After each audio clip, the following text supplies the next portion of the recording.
Hey everyone, Darryl and Raquel from Darryl's Story. Hi, Darryl's Story followers and lovers and supporters.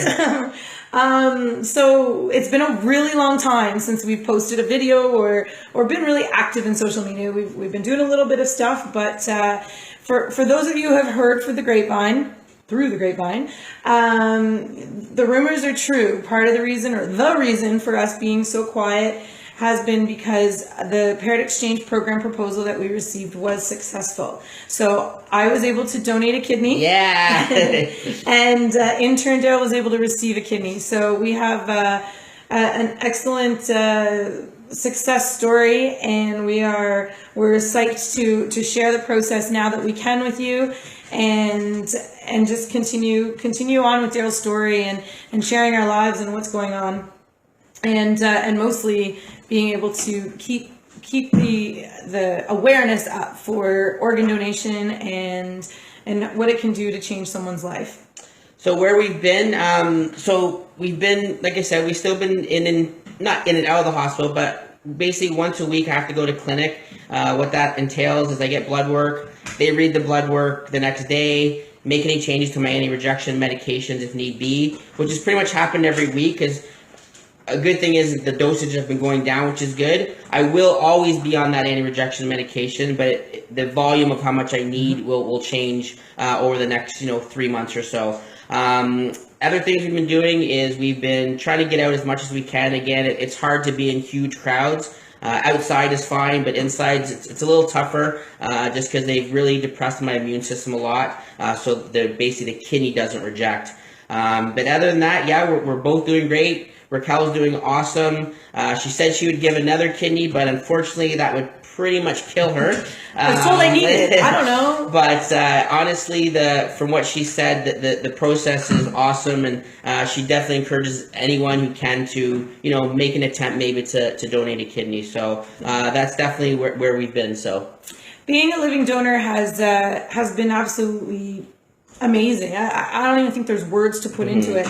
And what's been the most incredible part of it is not only was I able to, successfly get through what they call a major surgery relatively seamless. I mean, it's been a great process, but also I've had the opportunity to live with somebody who received a kidney on the other end. So I saw Darryl and supported Darryl, and you were with us through that process of going to dialysis 3 times a week and just fighting for his life. And we are fortunate, and we know how fortunate we are, and we know how fast it happened for us compared to a lot of people out there. But what we weren't prepared for was how much it changed our lives. So being a kidney donor has been even that much more easy, because it's given me my husband back. So we often say, the past 6 years have been a struggle, because that was when Darryl took his first heart attack. We knew we were going to cry. So that was when Darryl took his first heart attack. But what we've realized is actually it's probably been more like 10 years, maybe even 12 years since Darryl's actually been able to feel great. And that's what this new kidney has given. So we're going to let him talk about it. I'm going to try to talk about it. Sorry, everybody. So yeah, it's actually even hard to put into words.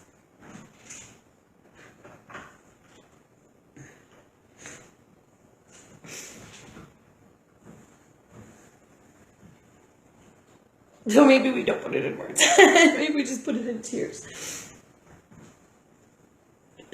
So the way it changed my life is basically, you're not at dialysis 3 times a week. So, I mean, we basically spent our life at the hospital, and that was, again, in itself was tough. And what a lot of people don't understand is, at the hospital, Raquel and I felt, we were happy, we were joyful, and that wasn't put on or anything, but we had to do that in order to get through what we had to get through. And what a lot of people don't know is every day that we were there, I mean, obviously Raquel was coming home, but I was under the stress. Obviously Raquel was more stressed because she was living through it as well. That I didn't know if I was coming home from dialysis.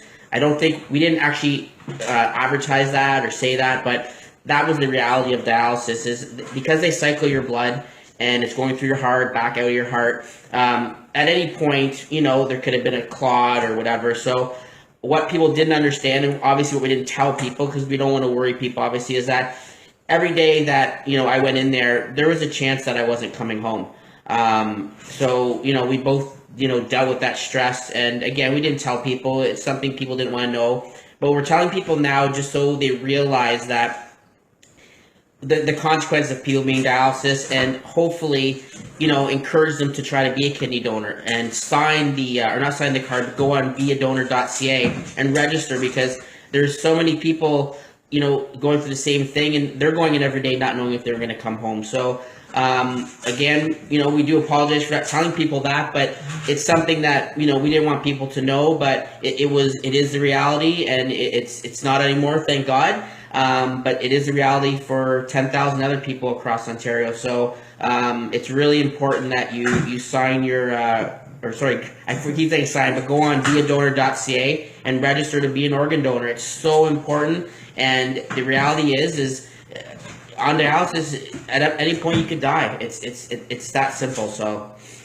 and I think we're all put here for a purpose, and we're all given our journey for a purpose. And Darryl and I have come to realize that our purpose is getting through this to be able to keep moving forward, to make a change. And so Darryl mentioned it, although right now dialysis has ended with us, there's a lifespan on organ donations, and nobody knows what that lifespan is. So Darryl entered a new contract on life, and the problem is he doesn't know the end date of that contract. So we're going to do everything in our power to make that kidney stay with him as long as possible, and treat it with the utmost respect that it deserves. But we're never ever going to forget, and we won't forget, that there are a lot of people out there who are waiting, who are going through that every day, and we know that we have a strong community started here with Darryl's story that we can grow. And I just want to say also, because I think I'm ready to talk about it, and how it did change my life. Basically, I feel I'm a whole new person. Before, when I was on dialysis, I didn't make plans. Raquel couldn't make plans. So as a couple, it's changed us immensely. It's like we're, I guess newlyweds. It's pretty cool just to be able to say yes to things and do stuff.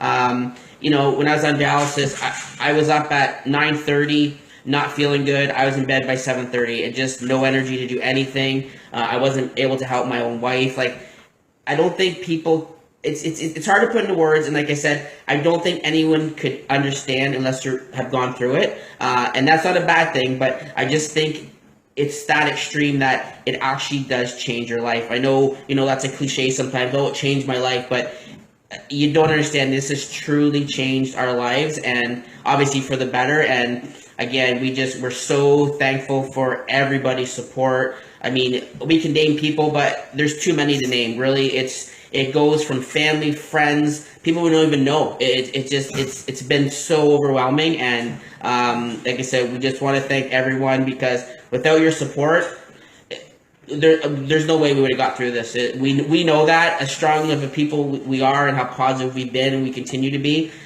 Without your support, there's no way. There's no way. So, yeah. Sorry. That's okay. So we're not done. So No. Darryl has a kidney, but we know we're not done. And so look for some more stories. Maybe we should do a little shout out right now. There's someone in Ottawa right now that we've never met, but we've started to follow his story, and it's Kidney for Dawson. And please follow Kidney for Dawson.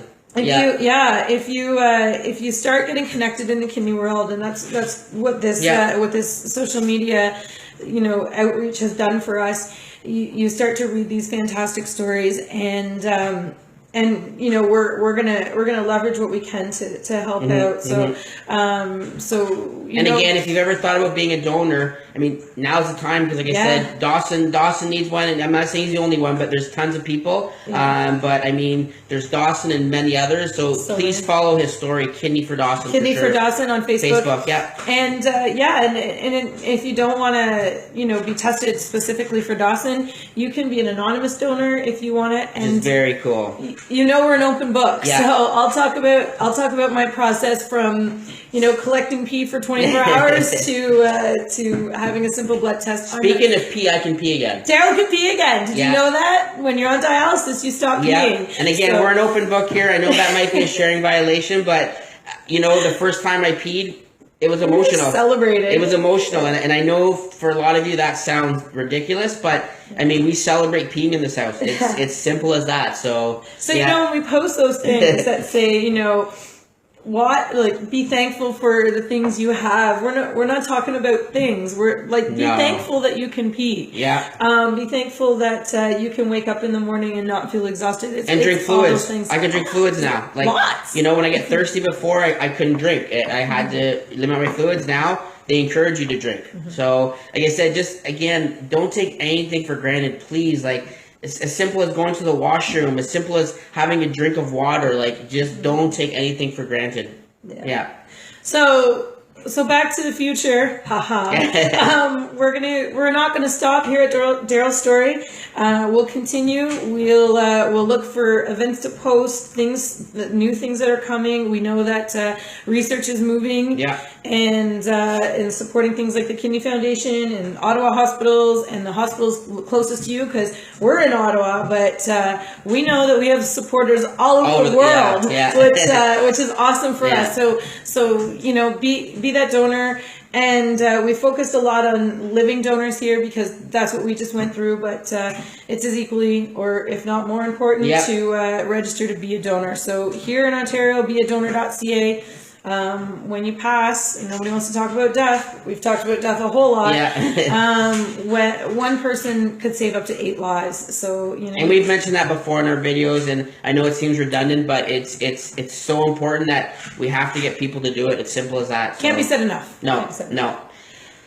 So I think that's it. I think we shed some tears, but they're happy tears, everybody. So, but it's been a very, very emotional journey.